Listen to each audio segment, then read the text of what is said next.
prochain problème ne brûle pas vraiment, mais en tout cas, il pique. Hein? On parle ici d'eczéma. Environ 20% des gens sont touchés par l'eczéma. Ça fait beaucoup de monde. C'est un problème qui touche aussi bien d'ailleurs les adultes que les jeunes enfants. C'est le cas de Logan, qui a 2 ans, qui est avec sa grand-maman Jovette.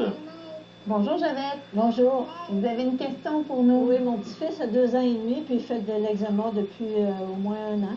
Et puis on a appliqué des crèmes de cortisone et puis on utilise des produits Aveeno. On voudrait savoir quoi faire avec ça, parce que c'est périodique, ça revient là, à différentes périodes.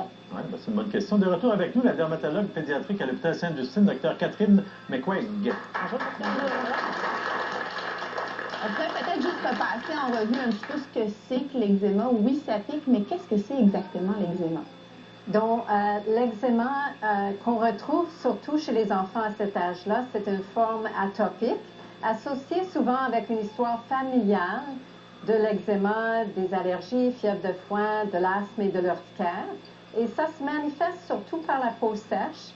Ensuite, on peut voir des plaques qui sont caractéristiques, très prugineuses, ou beaucoup de démangeaisons, et ensuite dans une distribution très caractéristique. Mais on a des photos ici, en fait, ce sont vraiment des plaques rouges qui piquent, qui peuvent être un petit peu même craquelées. On a même une première photo avec le visage de Logan ici, qui a un petit peu d'eczéma au pourtour de sa bouche. Et c'est très sec, ça pique. Où est-ce que c'est distribué d'habitude chez les enfants? Chez les jeunes enfants, c'est le visage et les faces extenseurs. Et avec le temps, ça a tendance de se localiser plus au site flexural. D'habitude, on utilise beaucoup la crème de cortisone. C'est le principal traitement là, de l'eczéma chez les enfants. Pourquoi parfois ça fonctionne moins bien? Mais d'abord, ça prend un traitement anti-inflammatoire pour traiter l'inflammation. Il se peut que la crème à base de cortisone choisie n'est pas assez forte pour faire le travail nécessaire. Il faut aussi rajouter des crèmes hydratantes. Et si l'enfant se gratte beaucoup la nuit, qui maintient l'eczéma, peut-être donner une antihistamine pour empêcher qu'il continue à se faire mal. Parce que la cortisone, on s'entend que c'est un anti-inflammatoire, parce que l'eczéma, c'est vraiment un problème d'inflammation de la peau. Donc, on doit utiliser vraiment des crèmes de cortisone de façon fréquente. Oui. Parfois même, on a des plaques d'eczéma qui finissent par guérir avec les crèmes de cortisone et ça laisse des plaques blanches. Oui, donc on voit une hypopigmentation post-inflammatoire lorsqu'on enlève le rouge. Donc, ce n'est pas vraiment la faute de la cortisone, mais plutôt juste un effet d'enlever le rouge. Donc, les pigments sont partis dans le Oui. C'est ça qui est... Mais ensuite, ça revient avec le temps. On peut rassurer le patient, ça va revenir. Donc, continuer les crèmes hydratantes. En été, il faut mettre une protection solaire accrue pour minimiser le contraste de pigmentation. Et parfois, on rajoute des crèmes médicamentées. Est-ce qu'il y a des choses à faire, soit dans l'alimentation, soit dans l'environnement de Logan, pour faire en sorte que les crises soient moins fréquentes? Oui, alors il faut voir qu'à la maison, on doit minimiser les irritants, choisir des savons doux, éliminer le tabac dans la maison. S'il y a des allergies aux animaux domestiques, peut-être trouver une nouvelle maison.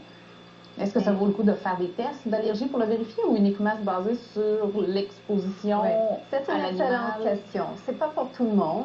C'est les cas d'eczéma très sévères chez un jeune enfant où il faut se demander s'il y a des allergies alimentaires. Mais c'est exceptionnel chez l'adulte. Donc, tout ce qui est irritant, allergique à la maison, on essaie d'éliminer ça pour ne pas entretenir cette réaction-là. Oui, et hydrater avant tout. Hydrater. Hydrater, ça veut dire utiliser, comme on disait, savon doux, essayer d'éviter tout ce qui est irritant et beaucoup de crème hydratante. C'est ça. Un minimum quoi, de 2-3 fois par jour? Oui. En général, on prend des crèmes sans parfum. C'est ça. Est-ce que c'est ça que vous faites déjà à la maison, j'imagine? Hein? Est-ce que ça vaut la peine? Est-ce qu'il y a de l'espoir? Ou est-ce que ça... Oui, il y a beaucoup d'espoir. D'abord, nos traitements sont améliorés avec le temps. Puis, naturellement, l'eczéma s'atténue avec l'âge chez la majorité d'enfants. Donc, on voit seulement de 20% de la population à 3% chez les adultes qui continuent à faire de l'eczéma. Mais leur peau reste sensible. Alors, c'est quand même des bonnes nouvelles. Oui. Ouais. Ça répond bien à votre question? Oui, merci beaucoup. Merci beaucoup. Merci à Logan. Merci à vous pour les bons conseils. Au retour, maintenant, comment éteindre un incendie avec des antiacides. On parle d'incendie dans l'estomac, donc une brûlure d'estomac, finalement.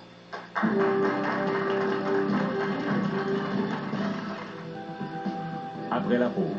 on peut aller à la pharmacie, il y a des produits en vente libre, des antiacides en vente libre qui vont créer une couche à la surface là, de l'estomac pour empêcher encore une fois que l'acide sorte de l'estomac.